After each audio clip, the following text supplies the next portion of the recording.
I hereby sentence you, Michael Bolton, and Samir Nanadjibad, to a term of no less than 4 years in a federal pound-me-in-the-ass prison. Well, shit the bed. Hey, It's your boy PJ. Yeah, I'm back. Juggalo fucking movie nerd. Yeah, every Monday we're doing these movie reviews here on PJ's Movie Time. It's been fun. It's been great. I did Sin City. Yeah, that's pretty crazy. That guy Marv with the big ass forehead and the nose and shit. Yeah, that was a good movie, right? Doing so many movies. Smile 2 did that. Fuck, that was a creepy movie. Really good one, though. And today we're going to do a comedy. Figure we do a comedy, right? And I give you guys 5 choices. I'll let you pick between Talladega Nights, The Ballad of Ricky Bobby, yeah, Office Space, Walk Hard, the Dewey Cox story, which is a really good movie, Wedding Crashers, and The Hangover. And you guys all voted, you all chipped in, you put all your little comments down below, and it all added up, and we got Office Space is our winner. That's right, Office Space. It came out in 1999. Oh, great movie, great comedy.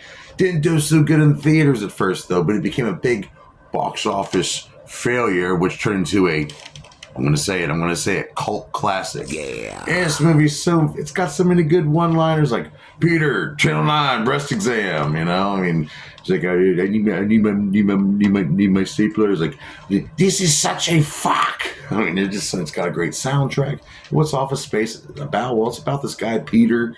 He works in this office, cubicles and computers, updating the Y2K bug that's going to be happening in 2000. Back then, that was a big deal, folks. Look up Y2K if you ever get a chance. But yeah, and he's just bored out of his mind at his job. He's got 8 different bosses. He's got a couple buddies there, and there's also this guy named Milton there, and he just gets walked over, and his poor desk keeps getting moved on him. He's one of the funniest characters in the movie. But Peter, and he's with this girl, and she's probably cheating on him. He's got this cool next door neighbor, and there's like a paper thin wall between their apartments. They can hear each other all the time. But anyway, he gets hypnotized one day, and the hypnotist dies in the middle of the hypnotherapy, which leaves Peter in this state of mind where he just wants to do what he wants, and his only goal in life is he doesn't want to do anything. He just wants to sit around and relax. That's all he wants to do. Has no dreams, aspirations other than that. And he's got a friend named Michael Bolton, like the singer, but, and he's very annoyed at the fact that his name is Michael Bolton. Then we have Samir, not a jalapeno, can never say it, I'm sorry. But they try to figure out a way to get out of this situation. They're dead-end jobs, and Peter just starts showing up late for work, just starts wearing whatever he wants to his office job. And they have this boss named Bill Lumberg, and he's a very quotable character, piece of shit boss, and they get in these specialists to come in to fire people and rehire people and rearrange everything around. And they're both named Bob. So Peter's but they find out a way to maybe hack the company they work for and get some money out of it. Yeah, so they're at that point in their life where they're like, fuck this company. We're going to rip them off. What they think is going to be thousands of dollars turns into quite more than that. So yeah, this came out in 1999. It's a 20th century film, and it's written and directed by Mike Judge. And yes, Mike Judge, the guy who did Beavis and Butthead, the movie Do America, along with the television series. And he also did the movie Idiocracy, which is also a big cult classic as well. Mike Judge, he's just all about the, weird humor. He does a lot of his own voices. The concept of Milton would come from a TV short he would do that would be on Saturday Night Live. It was a little quick cartoon about this guy named Milton, and Stephen Root would play this character in this movie right here, and it got popular, and they made a movie about it. And it was quite a quest to make this movie, by the way. It wasn't all easy for Mike Judge, because it was like his first movie he made, or second movie he made. I can't remember. Yeah, Beavis and Butthead Do America was the first one, but that was animated, so this was a whole different ball game for him. And I think it came out great. Like I said, there's great actors in it. So many one-liners, like, here's your fucking flair, So many good fucking one-liners, like, hey, Lawrence, you want to come over later? No, man, I don't want you to fuck my life up, too. And the budget for this movie, they were given $10 million to make it. But unfortunately, the box office only brought in over $12 million. And it's not terrible. They made their money back, but they really thought that this would be a bigger hit. And a lot of things were going on at the time. Titanic was a big thing at the time, so they were competing against that same studio. But, they thought they would be able to get some laughs along with the people drowning on the boat and stuff. So that didn't really happen. But later on, this would become a big hit. People would start quoting it everywhere you go. These characters are just so memorable. It's got a great freaking score. But before we get into all that, who stars in the motherfucker? Well, I mentioned earlier there's going to be these two guys, there's two Bobs. There's these specialists that get brought in pretty much to clean house in all the departments of Initech. And first one you're going to recognize is John C.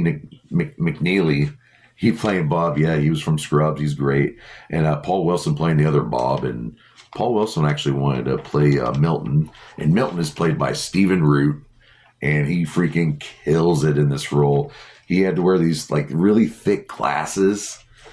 And he had to wear contacts just to be able to see through the thick glasses. And there's so many good quotes. There's a stapler gets taken from the boss, Bill Lumberg. Lumberg takes the stapler. He's just hell bent after that. Like he doesn't get a piece of cake at the party, the office party. So many things. His desk keeps getting moved. And by the way, the stapler they reuse, like the other name brands, Boston and Bostitch, and not Bastitch, Bostitch. They wouldn't let them use their staplers in the movie, so they had to go with Swingline for their staplers, which I think was kind of funny. They just didn't want to be a part of this movie, which ended up becoming a big hit. I mean, Comedy Central had played for years and years and years. All right, going back to the cast. Diedrich Bader playing Lawrence, the nosy next door neighbor, who's really a cool friend of Peter, but he kind of feels Peter's girlfriend's cheating on him too, and this other girl's going to be better off with him, and but he's a cool character. He's got this super mullet going on. Diedrich Bader, of course, Drew Carey show, and an awesome voice actor. He's also in Jane Silent Bob Strike Back. He's played Batman before. He's a cool. He seems like a cool dude. I think I'd like to buy him a bowl of soup one day. You hear that, Frank? Tom, we have a deranged Tom who's been. He pretty much doesn't do anything at the office. He's always afraid he's going to get fired. Played by Richard Reel, and this is a good actor. I love this guy. He's in everything. I think he was in Hatchet, but this guy's a good actor. He's pretty good in it. Gary Cole, that boss, Bill Lumberg. Yeah, I'm going to have you come in on Saturday. Yeah. Drinking the coffee, sucking the energy out of everybody in the room. And that's what I like about this movie. It really picks up the office setting. And it's very depressing. Picks up the depression perfectly. And see, we also have David Herman, who people knew from Mad TV and among other things. I believe he was in Dude, Where's My Car? But he plays Michael Bolton. And yes, people, oh, are you related to the singer Michael Bolton? And he's like, Fuck Michael Bolton. And I guess in real life, Michael Bolton kind of got mad because after this movie became an actual hit, people were fucking dissing him on the street with the Office Space quotes. That's hilarious, I think. AJ Naidoo playing Samir and Nasahana Badana. Sorry. He's pretty freaking funny. I just love how he tries to swear in English and it just never sounds right. It's pretty good. Jennifer Aniston playing Joanna, and Kate Hudson was going to get this role, and they just wanted a really big name from the 90s to be in this movie because a lot of these people were unheard of. So they got Jennifer Aniston, and she really liked the script, and she was in it. I think she nails it. I love when she's telling off the fucking boss, who's played by Mike Judge, by the way, and starring in the movie. Ron Livingston playing Peter. He just wants to do nothing with the rest of his life. Just wants to sit there and chill with his cute-ass girlfriend watching Kung Fu on TV.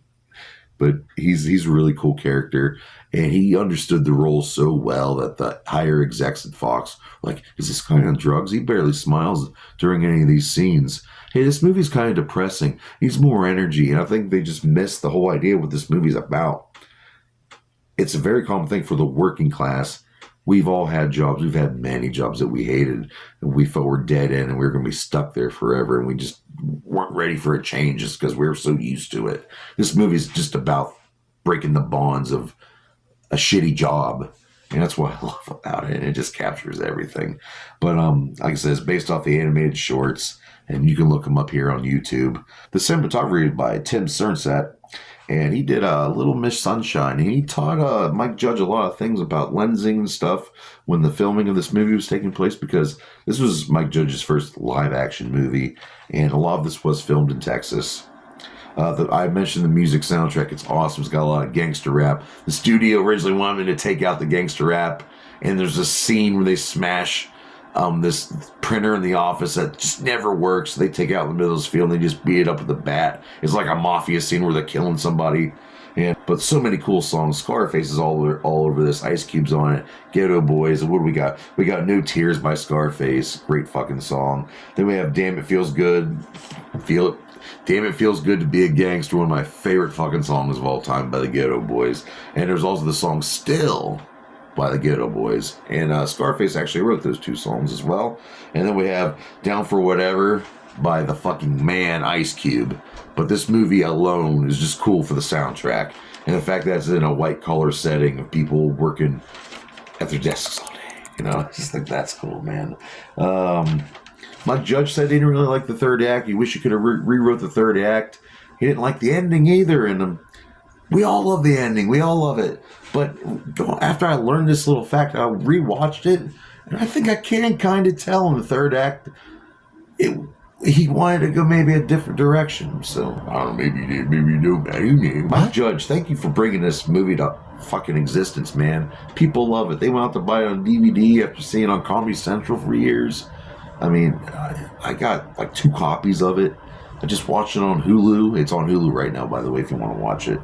But yeah, this is just a good fucking movie. And in fact, I think this movie is a perfect movie.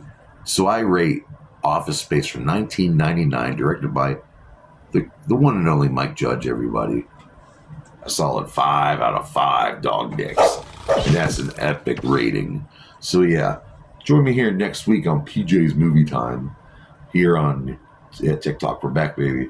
YouTube also, Instagram, and Facebook. Look for PJ Bozak and see me and my daughter and all my Juggalo friends and all this crazy weird stuff that you people don't understand. But yeah, and if you also want to, check out Office Space. It's a great movie. Give it a 5 out of 5 dog dicks, just like I said. But next week, join me here. We're going to do a horror movie. I'll see you then. I might even have a special guest. You'll see next week, all right? I don't want to spoil it. Yeah.